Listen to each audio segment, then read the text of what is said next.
Welcome to our deep dive into all things California. Like we're going on a road trip through the Golden State, only this time we're using news articles, official statements, and yeah, even some of that social media chatter you sent over to guide our way. It's amazing what you can learn about a place just by listening to what people are saying. And this batch of sources really captures the anxieties and the hopes of Californians right now. Yeah, and it's a wild ride, let me tell you. We're covering everything from wildfire insurance woes to a surprising political move in LA. There's even a crime story with a sci-fi twist thrown in for good measure. You ready to hit the road? Absolutely. Let's dive in. All right, let's start with the news that has everyone on edge. The wildfire insurance situation in California State Farm just got denied a 22% rate hike request. So that sounds like a win for homeowners, right? Well, on the surface, yeah, it might seem like a victory, but you got to dig a little deeper. The reality is that a lot of insurance companies are getting spooked by the wildfire risk, and they're pulling out of California altogether. Like they're packing up their bags and saying, see you later. Exactly. And that exodus is creating a huge problem. You got fewer insurers willing to cover homes in high-risk areas, which means higher premiums for those who can even find coverage. So this denial is less of a victory and more of a, oh, this is just the beginning. Exactly. It's a symptom of a much bigger problem. And the implications down the line are scary. Imagine trying to buy a house in a fire zone 10 years from now, and no one will insure you. It'd be like trying to buy a house on the moon. No one's going to give you a loan for that. Right. Without insurance, you can't get a mortgage.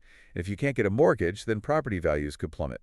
It's a domino effect that could lead to a major housing crisis. Didn't I read something about the Federal Reserve Chair issuing a warning about this? You did. Jerome Powell himself said that getting a mortgage in high-risk fire zones could become impossible within the next decade. So this isn't just some California problem. This is something that could affect the whole country. Exactly. It's a warning sign for everyone. And speaking of warnings, Mayor Bass is getting some heat for her recent trip to Africa. Yeah. The timing wasn't exactly ideal, with those wildfires raging across LA while she was away. Right. It happened right when those fires were breaking out. Some people see it as a sign that she's out of touch with the struggles of everyday Angelenos. Like her priorities are somewhere else. It feeds into that narrative, especially when you consider her big push for public transit expansion, which some argue is kind of out of touch with how most people in LA actually live and commute. Especially when you're dealing with things like wildfires and sky-high gas prices. That's got to be hitting everyone's wallets pretty hard. Yeah, gas prices are nearing $5 a gallon.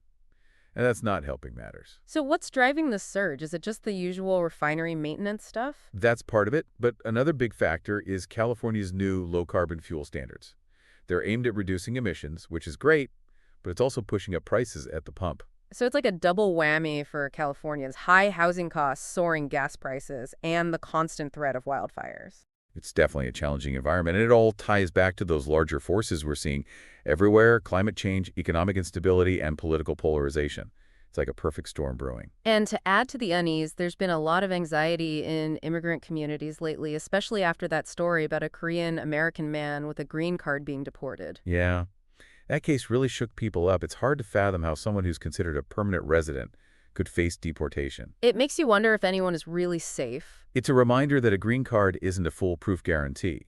While it offers many protections, it can be revoked for certain offenses. And in this case, the offense was Possession of child pornography, which is classified as an aggravated felony, a serious crime with serious consequences, including deportation. And the South Korean embassy even issued warnings in response to this case. It seems like this whole incident has really rattled the community. Absolutely. It's created a climate of fear and uncertainty, especially for those who came to the U.S. under stricter immigration policies, like the ones we saw during the Trump administration. It brings back all those anxieties. Exactly. It's like a wound that's been reopened. And it highlights the fact that even those who think they have secure status can still be vulnerable. Yeah, it's a real wake-up call. And speaking of policies that can have a big impact, let's talk about Trump's latest move, his proposal to ban school vaccine mandates and withhold federal funding from states that don't comply. That's a pretty bold move. How do you think California will respond to that? Well, knowing California, I think it's safe to say that they're not going to take this lying down. They've always been strong advocates for vaccination and public health. So I wouldn't be surprised if we see some legal challenges and a flat-out refusal to comply. Yeah, California's never been afraid to go head-to-head with the federal government, especially when it comes to things like immigration and environmental regulations. Right, they've got a history of charting their own course, which could set up a pretty big showdown between state and federal authority. And while we're on the topic of political battles and things that are causing a stir, we can't ignore those skyrocketing egg prices. Everyone's feeling the pinch. And of course, the avian flu outbreak is being blamed. But is that the whole story? The avian flu is definitely a major factor, but there's another piece of the puzzle that's often overlooked, Remember the Trump administration's government downsizing efforts back in 2024? Part of that involved cutting staff from agencies responsible for pandemic preparedness and response, including those dealing with animal-borne diseases. So you're saying those cuts might have actually made the avian flu outbreak worse and led to higher prices? It's definitely a possibility. Had those response teams been fully staffed and equipped, they might have been able to contain the outbreak more effectively. And that could have prevented the huge impact on poultry populations and ultimately egg prices. Exactly. It shows how important it is to invest in public health infrastructure and maintain those response capabilities, even when there's no immediate crisis. Because cutting corners can come back to bite you later on. Exactly. It's all connected. And speaking of connections, let's shift gears and talk about something that's happening on a global scale, those high-level talks between the U.S. and Russia taking place in Saudi Arabia this week. Yeah, I read about that. They're trying to find a way to end the war in Ukraine.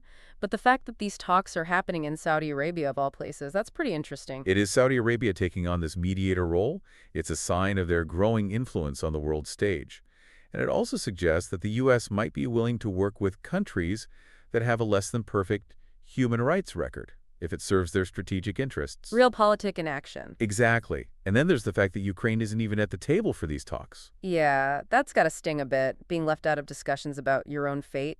To say the least, President Zelensky has made it very clear that he doesn't trust Putin, and he's worried that any agreement struck without Ukraine's direct involvement won't be in their best interests. And he's not wrong. Ukraine's been on the front lines of this conflict. They've suffered the most casualties and the most damage. They deserve a seat at the table. Absolutely. And this whole situation could also put a strain on the U.S.'s relationship with its European allies, who have been staunch supporters of Ukraine. Yeah, it could create a rift in that united front they've been trying to maintain. Exactly. So it's a delicate situation with a lot of moving parts. From a potential housing crisis to global power struggles, it's been a pretty heavy deep dive so far. So let's take a breather and talk about something a little lighter for a change. The NBA All-Star Game just wrapped up, and they tried out a brand new tournament format. What did you think of it? Was it a slam dunk or an air ball? Well, it definitely got people talking. They ditched the traditional East versus West matchup and went with a 4-team tournament. And to add some spice, they even threw in a target score to end the game. Sounds like they were trying to shake things up a bit. Did it work? It's hard to say. The response has been mixed. Some fans loved the added intensity and the strategic element, while others felt like it was too gimmicky and took away from the classic All-Star Game vibe.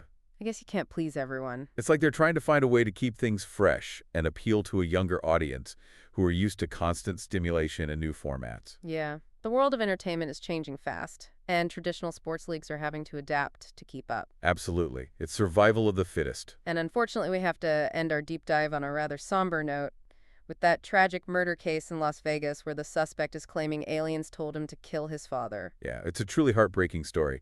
And while the alien defense is definitely grabbing headlines, it also raises some serious questions about mental health, especially within immigrant communities, where there's often a stigma around seeking help. Yeah, it's a reminder that there's often a lot more going on beneath the surface, and we need to be more aware of those underlying issues, especially when it comes to mental health.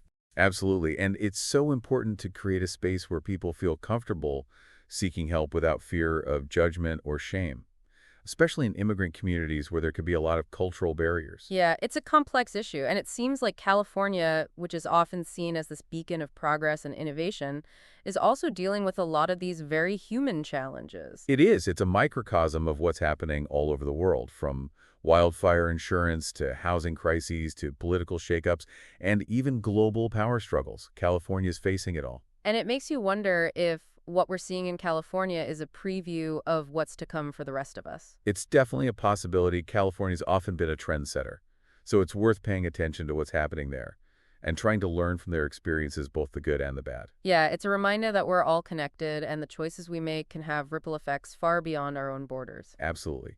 So what can we take away from all of this? What lessons can we apply to our own lives and communities? Well, for one thing, I think it's clear that we need to be more proactive about addressing issues like climate change and economic inequality. Yeah, if we don't, those problems are just going to keep getting worse. And it's also important to remember that we're all in this together. We need to be more understanding and compassionate towards each other. Especially towards those who are different from us or who come from different backgrounds. Exactly. We need to build bridges instead of walls. Yeah. And it's up to each of us to make a difference in our own way, whether it's through our actions, our words, or our votes. Every little bit counts. Well, I think that's a great note to end on. Thanks for joining us on this deep dive into the heart of California. It's been a pleasure. And we hope you'll join us again next time for another insightful and thought-provoking exploration of the world around us.